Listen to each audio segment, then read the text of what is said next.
കിലുക്കാമ്പെട്ടികൾ കിലുക്കി കുടുകുടച്ചിരിക്കുകയും കണ്ടു നിൽക്കുന്നവരെ ചിരിപ്പിക്കുകയും സാന്ത്വനത്തിൻ്റെയും സമാധാനത്തിൻ്റെയും ആത്മനിർവൃതിയുടെയും വശ്യതയിലേക്ക് അവരെ കൂട്ടിക്കൊണ്ടുപോവുകയും ചെയ്തിരുന്ന ശൈശവങ്ങൾ ഓർമ്മയാവുമോ?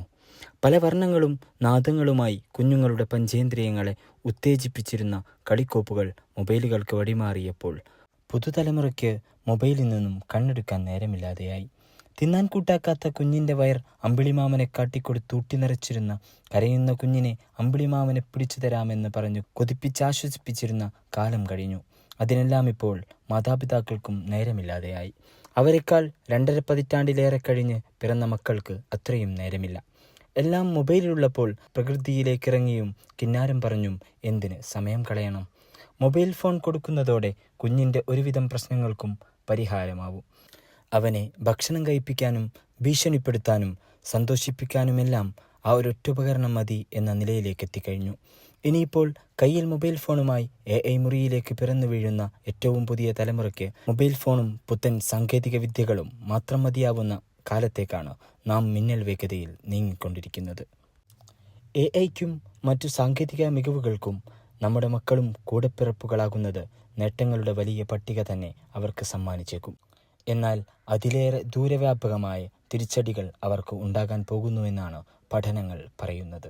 21-ാം നൂറ്റാണ്ടിൻ്റെ പാദഭാഗം കഴിഞ്ഞുകൊണ്ടിരിക്കുന്നതിനിടെ പിറന്നു വീഴുന്ന കുഞ്ഞുങ്ങൾ AI സാങ്കേതിക വിദ്യയിലേക്കും വിർച്വൽ റിയാലിറ്റി, ഓട്ടോമേഷൻ ഉൾപ്പെടെയുള്ള മറ്റ് ഉയർന്നു വരുന്ന സാങ്കേതിക വിദ്യകളുടെ നടുവിലേക്കുമാണ് അവരുടെ പിറവി. അതുകൊണ്ട് തന്നെ ശാസ്ത്ര സാങ്കേതിക മേഖലകളിൽ കഴിഞ്ഞുപോയതും നിലവിലിരിക്കുന്നതുമായ തലമുറകളെക്കാളേറെ മുന്നിലായിരിക്കും അവർ. എന്നാൽ സാങ്കേതിക വിദ്യകളുടെ സംയോജനത്തിൻ്റെ സ്വാധീനവും സ്ക്രീനുകളോട് മാത്രമുള്ള അമിതമായ സമ്പർക്കവും കാലാവസ്ഥാ വ്യതിയാനം പോലുള്ള ആഗോള പ്രശ്നങ്ങൾക്കും അവരിൽ മാനസികാരോഗ്യ വെല്ലുവിളികൾ തീവ്രമാക്കാൻ സാധ്യതയുണ്ടെന്നാണ് വിദഗ്ധർ ചൂണ്ടിക്കാട്ടുന്നത്.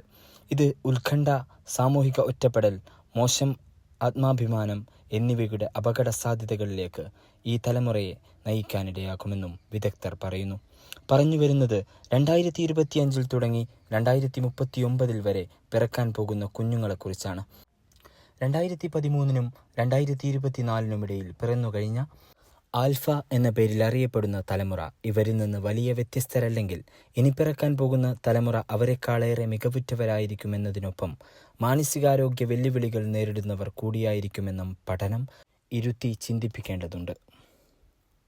മാനസികാരോഗ്യം നിലനിർത്തുന്നതിനുള്ള പരിപാടികൾക്കും വൈകാരിക പ്രതിരോധ പരിശീലനങ്ങൾക്കുമൊപ്പം ആരോഗ്യകരമായ ഡിജിറ്റൽ അതിരുകൾ ഇവർക്ക് നിശ്ചയിച്ചു നൽകേണ്ടി വരും. അല്ലാത്തപക്ഷം കാര്യങ്ങൾ കൈവിട്ടു പോവാനുള്ള സാധ്യതയാണ് വിദഗ്ധർ ചൂണ്ടിക്കാട്ടുന്നത്. പിറവിയിലെ പതിറ്റാണ്ടുകളെ അടിസ്ഥാനമാക്കി സാമൂഹിക ശാസ്ത്രജ്ഞർ തലമുറകൾക്ക് വിവിധ പേരുകൾ നൽകിയപ്പോൾ ബീറ്റ എന്നാണ് 2025 മുതൽ 2039 വരെ പിറവിയെടുക്കുന്ന കുഞ്ഞുങ്ങൾക്ക് നൽകിയ പേര്. അവർ ജെൻ ബീറ്റ എന്ന ചുരുക്കപ്പേരിൽ അറിയപ്പെടും. 2010 മുതൽ 2024 വരെയുള്ള ആൽഫയുടെ പിൻഗാമികളായിട്ടാണ് ഈ ജനസംഖ്യാപരമായ കൂട്ടം വരുന്നത്. ആർട്ടിഫിഷ്യൽ ഇൻ്റലിജൻസിൻ്റെ ലോകത്ത് തങ്ങളുടെ ജീവിതം നയിക്കുന്ന ആദ്യ തലമുറയായിരിക്കും ജനറേഷൻ ബീറ്റ. സ്മാർട്ട് ടെക്നോളജികളുടെയും ആർട്ടിഫിഷ്യൽ ഇൻ്റലിജൻസിൻ്റെയും ഉദയം ജനറേഷൻ ആൽഫ അനുഭവിച്ചിട്ടുണ്ടെങ്കിലും എഐയും ഓട്ടോമേഷനും പൂർണ്ണമായി ഉൾക്കൊള്ളുന്ന ഒരു കാലഘട്ടത്തിലാണ് ജനറേഷൻ ബീറ്റ ജീവിക്കുക എന്നതാണ് ഈ തലമുറകളെ വ്യത്യസ്തരാക്കുന്നത്.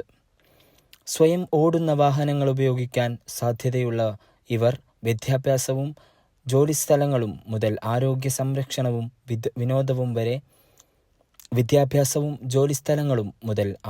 സംരക്ഷണവും വിനോദവും വരെ എഐയാലും സാങ്കേതിക മികവിൻ്റെ മറ്റു മേഖലകളാലും കരുപ്പിടിപ്പിക്കുന്നവരായിരിക്കും. അതിവേഗമുള്ള സാങ്കേതിക മാറ്റങ്ങൾ നടക്കുന്ന ലോകത്ത് പിറവിയെടുത്ത ആൽഫ തലമുറ ജനിച്ചപ്പോൾ മുതൽ മൊബൈൽ ഫോണും AI വെർച്വൽ റിയാലിറ്റിയുമെല്ലാം ഉപയോഗിക്കുന്നവരാണ്. ഇതുവരെയുള്ള തലമുറയിൽ വെച്ച് ഏറ്റവും ഉയർന്ന സാങ്കേതിക പരിജ്ഞാനമുള്ള തലമുറയുമാണിവർ. ഓൺലൈൻ പഠനം സാധ്യമാക്കിയവരും ഇക്കൂട്ടരാണ്. എന്നാൽ ഈ മേഖലയിലെല്ലാം ഇവരെക്കാൾ ഒന്നുകൂടി മികവുറ്റവരായിരിക്കും ബീറ്റ എന്നതാണ് പ്രത്യേകത. 1901-നും 1927-നും ഇടയിൽ പിറന്നവർക്ക് ഗ്രേറ്റസ്റ്റ് ജനറേഷൻ എന്നാണ് പേര് നൽകിയിരിക്കുന്നത്. GI എന്നും അറിയപ്പെടുന്ന ഈ തലമുറ 1-ാം ലോക മഹായുദ്ധക്കെടുതികളുടെ ഇരകൾ കൂടിയാണ്. മഹാമാന്ദ്യത്തിലാണ് ഇവർ രൂപപ്പെടുന്നത് തന്നെ. രണ്ടാം ലോകമഹായുദ്ധത്തിലെ സേവനത്തിനു ശേഷം വിരമിക്കുകയും കൊറിയൻ യുദ്ധത്തിൽ 8ാം ആർമിയെ നയിക്കുകയും ചെയ്ത US army general James Van ഫ്ലീറ്റാണ് 1953 ദി ഗ്രേറ്റസ്റ്റ് ജനറേഷൻ എന്ന പദം ആദ്യമായി ഉപയോഗിച്ചത്. 1998 ഒരു പുസ്തകത്തിന്റെ തലക്കെട്ടോടെ ഈ പദം ജനകീയമായി. രണ്ടാം ലോകമഹായുദ്ധത്തിൽ പോരാടാൻ പോയവരും ജാസ് സ്വിംഗ് സംഗീതം എന്നിവ ജനകീയമാക്കിയവരുമാണിവർ.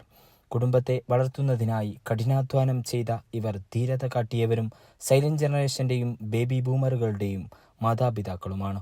1928 മുതൽ 1945 വരെ ഉള്ള കാലഘട്ടത്തിൽ ജനിച്ചവർ സൈലന്റ് ജനറേഷൻ അഥവാ നിശബ്ദ തലമുറയെന്നാണ് അറിയപ്പെടുന്നത്.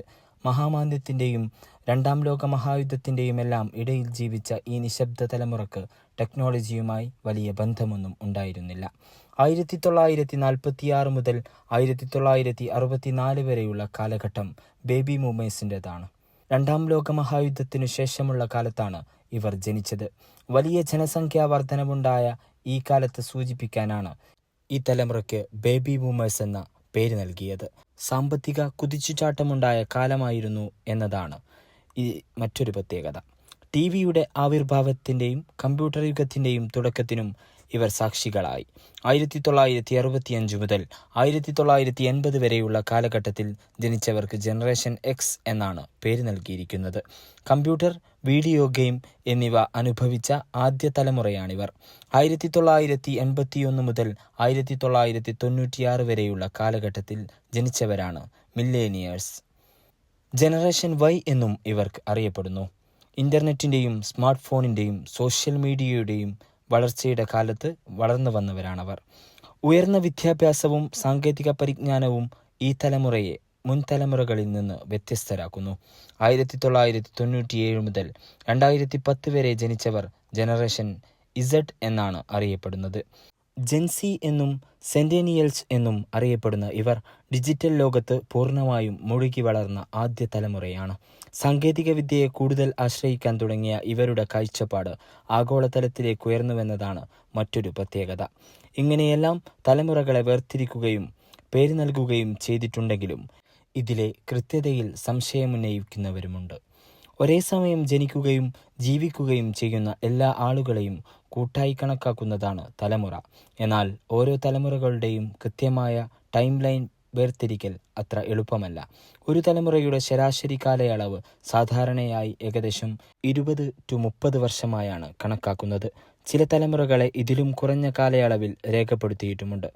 ഓരോ തലമുറയുമായി ബന്ധപ്പെട്ട പൊതുകാലഘട്ടത്തെക്കുറിച്ച് സാമൂഹിക ശാസ്ത്രജ്ഞർക്കിടയിൽ ചില സമവായമുണ്ടെങ്കിലും ഒരു തലമുറ അവസാനിക്കുകയും മറ്റൊന്ന് ആരംഭിക്കുകയും ചെയ്യുന്നത് സംബന്ധിച്ച് കൃത്യത വരുത്താനായിട്ടില്ല.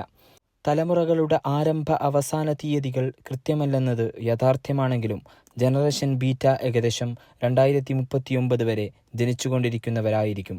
ആരോഗ്യ സംരക്ഷണത്തിലും സാങ്കേതിക വിദ്യയിലും പുരോഗതി കൈവരിക്കുമെന്നതിനാൽ ഈ കാലയളവിൽ ജനിക്കുന്ന കുട്ടികൾക്ക് ആയുസ് കൂടുതലുണ്ടാകുമെന്നാണ് വിദഗ്ധരുടെ അഭിപ്രായം.